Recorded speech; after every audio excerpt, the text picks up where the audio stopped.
Alright, so back again, guys, and I wanted to make this profile mainly because of like what the leader means to me.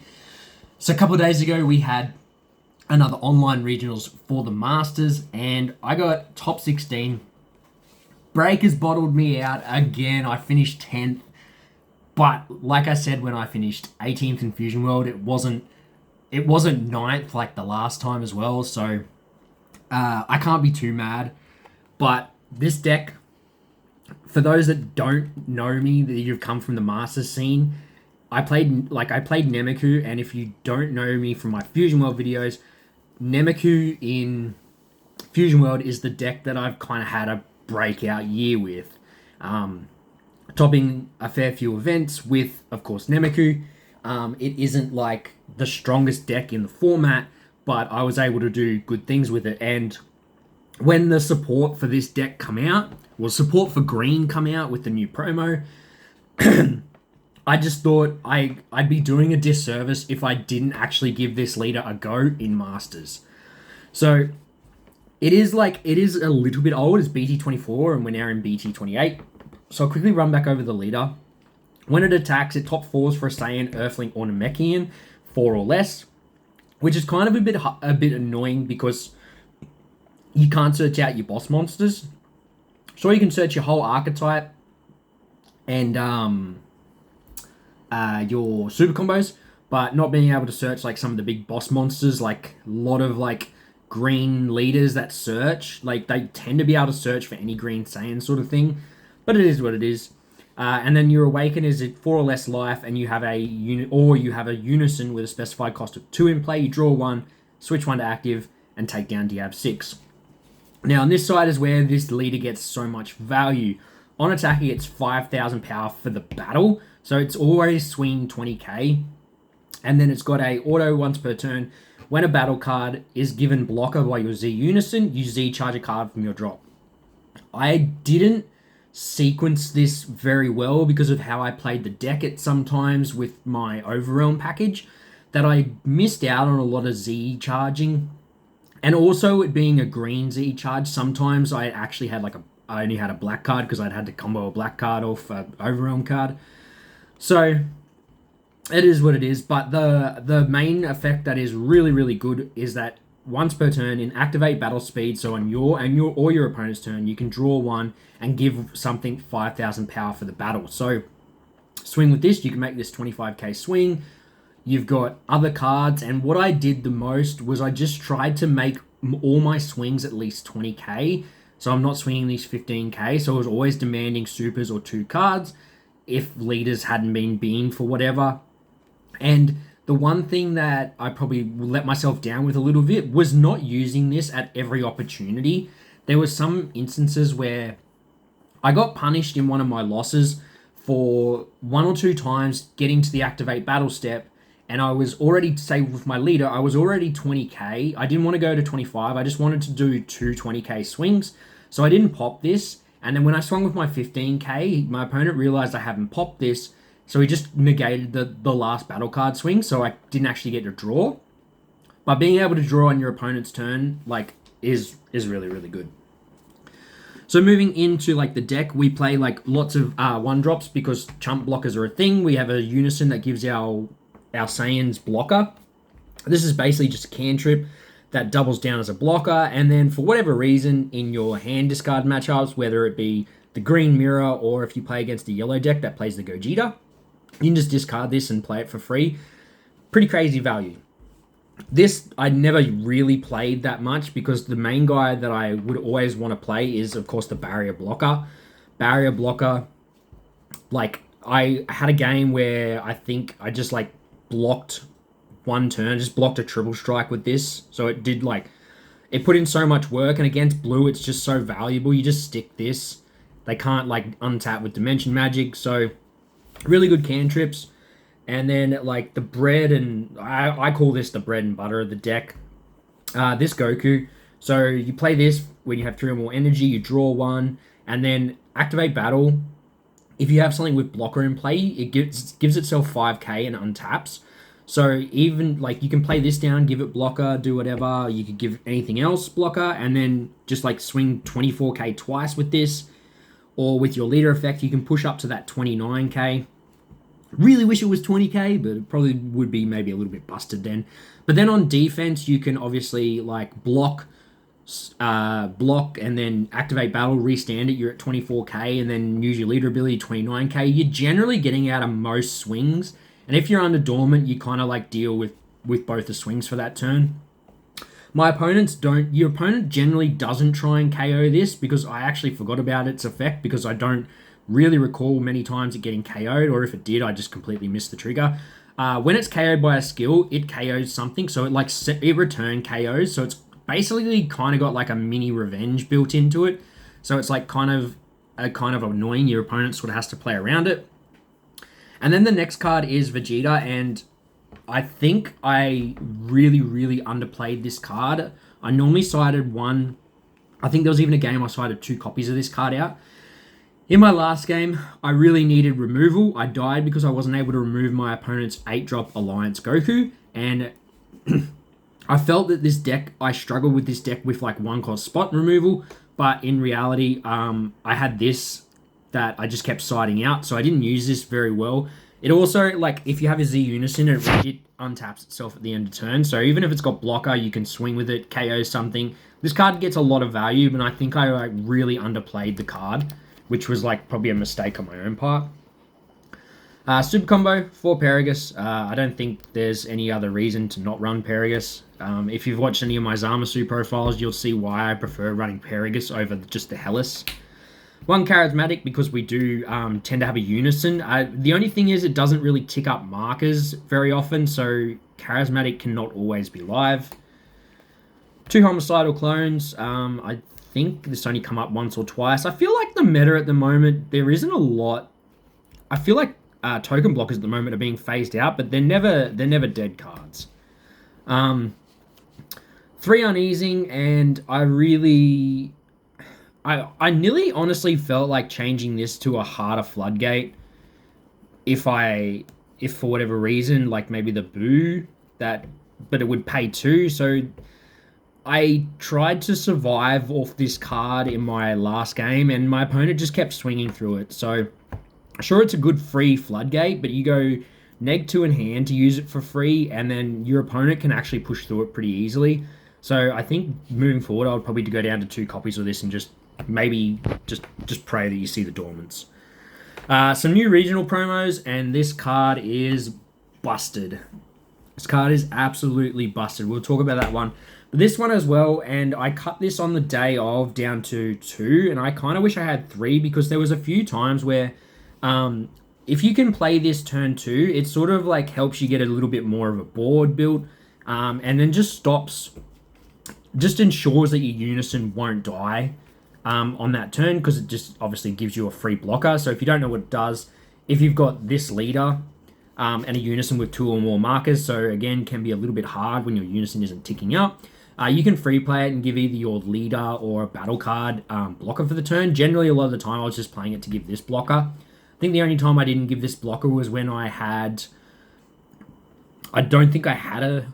No, I would have had to have had... there was a case where I needed to give one of the barriers blocker, so I did that. But generally, I would just give it self blocker. And being the 16k stat line, which a lot of the cards have of like that 16 and 19.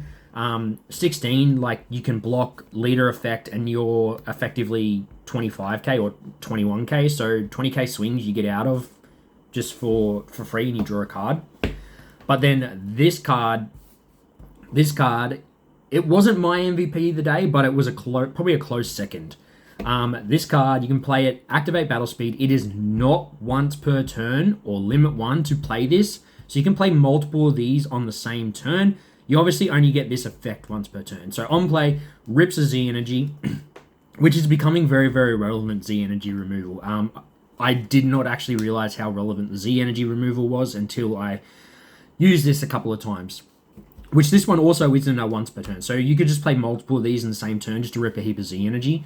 But the thing that really doubles this card down is it has an auto. When you use a card in a combo, you may use this card from a battle area in a combo, and then if you do, you replay it from the drop at the end of the battle. So a lot of the time, you play this down, swing something for 25k, which is pretty good stat line to start with, just for one energy. And then you swing with something else and combo. So not only, so for example, I think the most common one that I did was with my leader. So you swing 25 with this, swing with your leader, you're going up to 20, you combo one card from your hand, and then you combo this. So you're instantly there, you're at 30k, and all you've done is just combo one card from your hand. And then if you really want to, like, throughout all this, you've got your activate battle at some point where you can just draw one and give something 5k as well. Then, of course, like I said, it plays itself back out. You can either swing 25 again, or you can set up to block. You can block, and then for whatever reason, they swing again. You combo out of the attack, which will trigger this to combo. So you've comboed 10k for one card. So you're basically giving yourself a super combo. And then it replays itself to block another attack. This card is so good. I seriously, like, some people were like, oh, maybe 3, maybe 2. I nearly just want to run 4.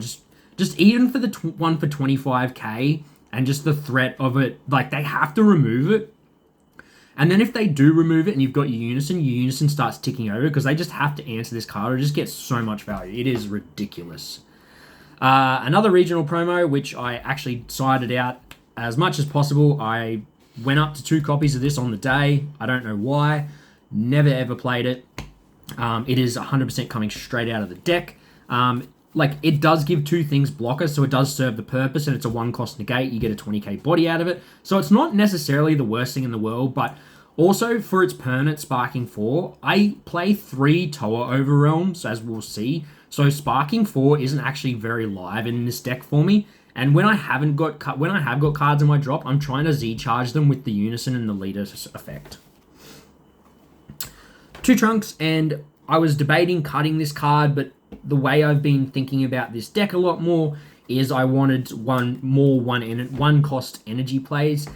So I actually thinking about bumping this up a little bit more. I really just wish that it had a little bit of removal instead of maybe Unison hate, because green's got so much Unison hate. I definitely would have preferred, like, even if this KO'd like a 5 or less or something like that, I would play this at like 4 of them. But just a 1-cost 25k double strike barrier is pretty good, and like I said, has the added utility of being able to rip Marcus off a Unison, or it also creates a token, which the token you can combo to make it a 30k swing, or just like, I guess, the one problem that I've had with this, the only downside I found to this promo was sometimes you don't really want to just combo a card out of your hand, and you don't want to combo your cantrips because they're generally blockers. So if you play a Trunks and a Goku, you can, like, swing the double with Trunks and then combo with the token to trigger this after you've swung with it. So the token is actually really good synergy. So I was actually contemplating, I think I'm going to go up to 3, maybe even 4 of this. Another card I didn't use all day, but I don't know if I think it still has purpose, just purely because the barrier removal is on play, not on swing. If you ever play those matchups where they could do some kind of shenanigans to stop you swinging, like Mutaido, when it comes to Solidarity, just that added pressure of just spot barrier removal instead of having to swing, it's just kind of one of those things that you just better to have and not need, and I literally did not need it all day. 2 Gogeta, and I'm so hit and miss with this card. I absolutely hate this card if I see it before turn 3. The only time I want to see this card is generally turn 3, turn 4. Maybe sometime in the late game if I'm trying to push, but otherwise, if I see this early, it just really makes whatever. It kind of like, it's just a feels bad card if I see this by like turn 1, turn 2, because generally there's like a card you want to play out. You've normally got a Dormant or 2. A lot of the time I actually pitch this for Dormant, and I bottom decked it a couple of times with Koitsukai. So the card is really good because it does rip 2 cards out of my hand.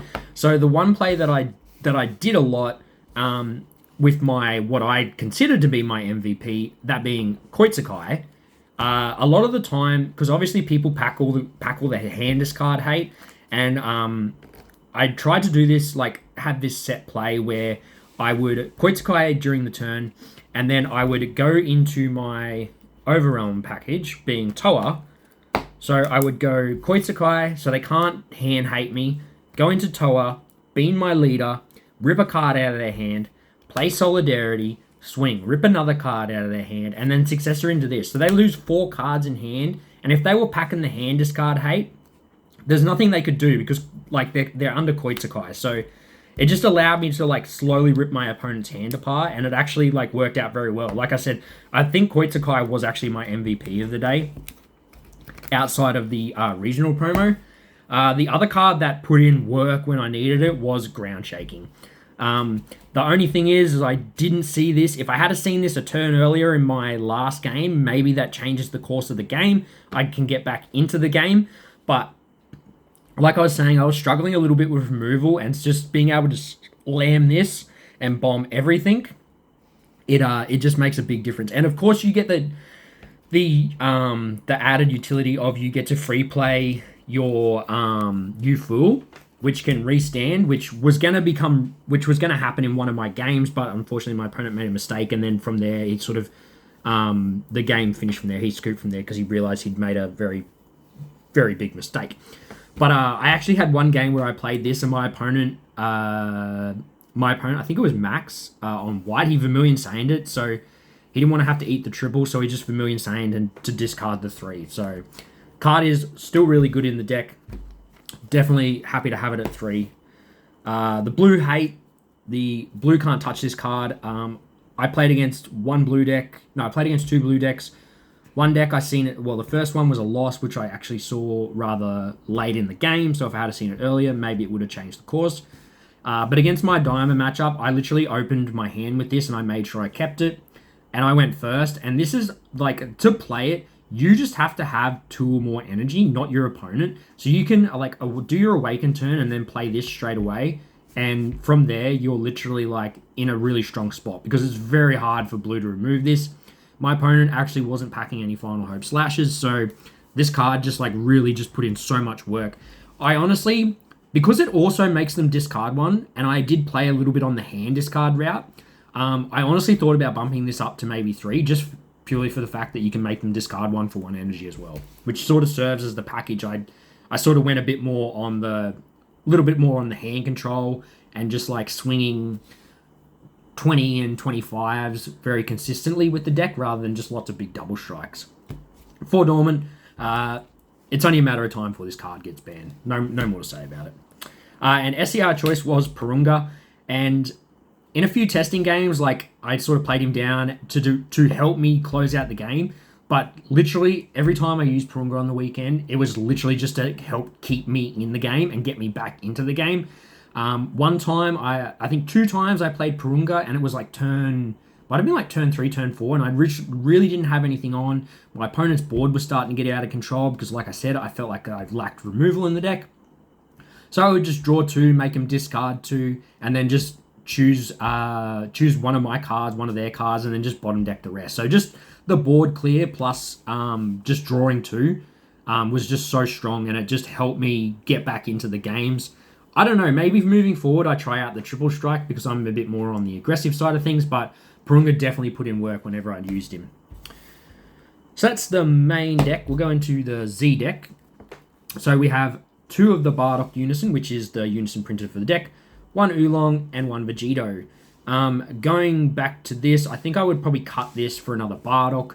I wanted like also a tick 1 that the synergy was like you can Z-charge your Gohan rare to rip markers off your Unison. But the more I've played it, the more I realize I just don't need it. The added swing of KOing something, like if you do the neg 2, you can remove 2 bodies. The only thing is 2 Z energy, and like I said, I struggled a little bit with the leader skill, so Z energy was a bit annoying for me. Oolong I used once because my opponent had 1 card in hand. I had no more hand discard, so I just ripped their last card and swung for game there. So Oolong is fine. But yeah, I definitely think I would go up to 3 Bardock. 1 Fool, like you said, 1 Ultra Mighty Kamehameha, 1 Broly, 1 Jiren, 1 Piccolo, and 1 Bojack. And out of all these 4, I think I might have played Broly once, But the only other card I used was Piccolo, and Piccolo was actually really relevant. Like I said, I was really enjoying just poking my opponent for 20 and 25 a lot.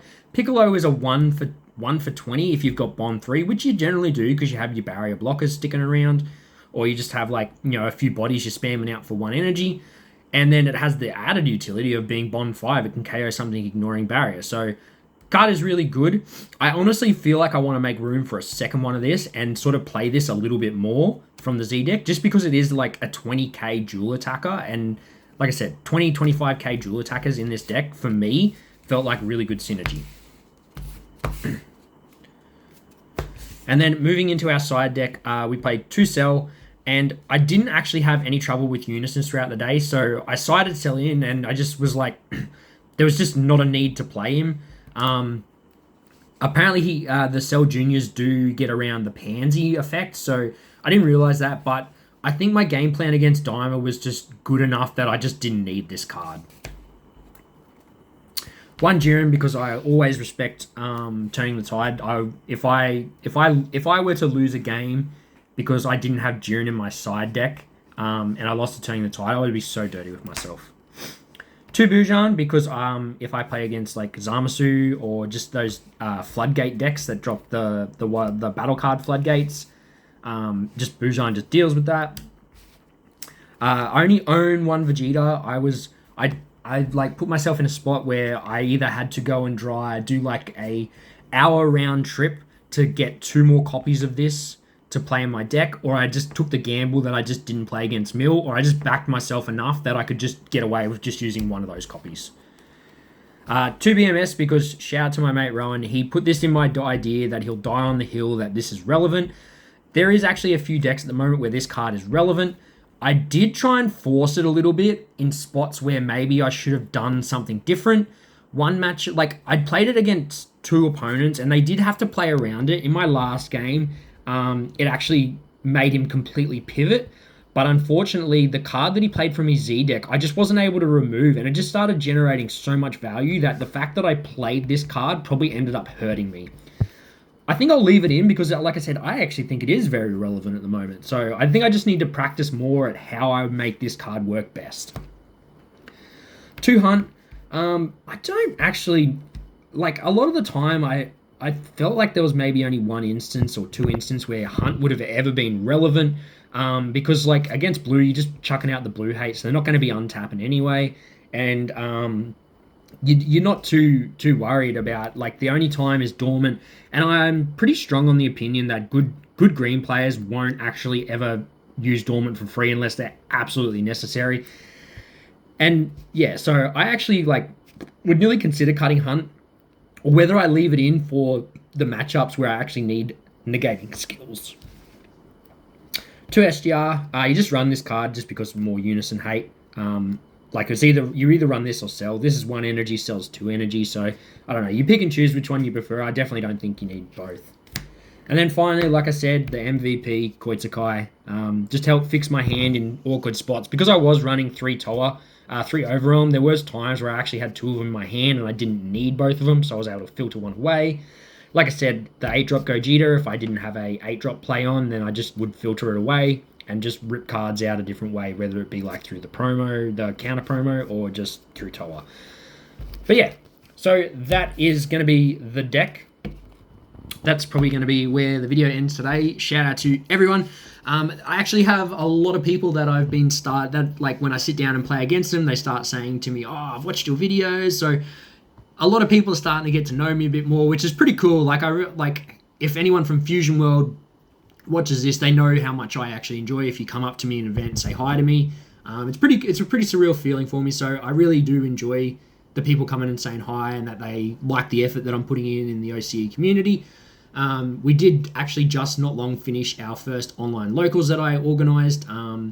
Just trying to get a local scene going for the online community. So yeah, if you guys are interested, my link to my Discord is always there, and the sign up links for the locals are in there, of course. But that's going to be it for today. Thank you for watching.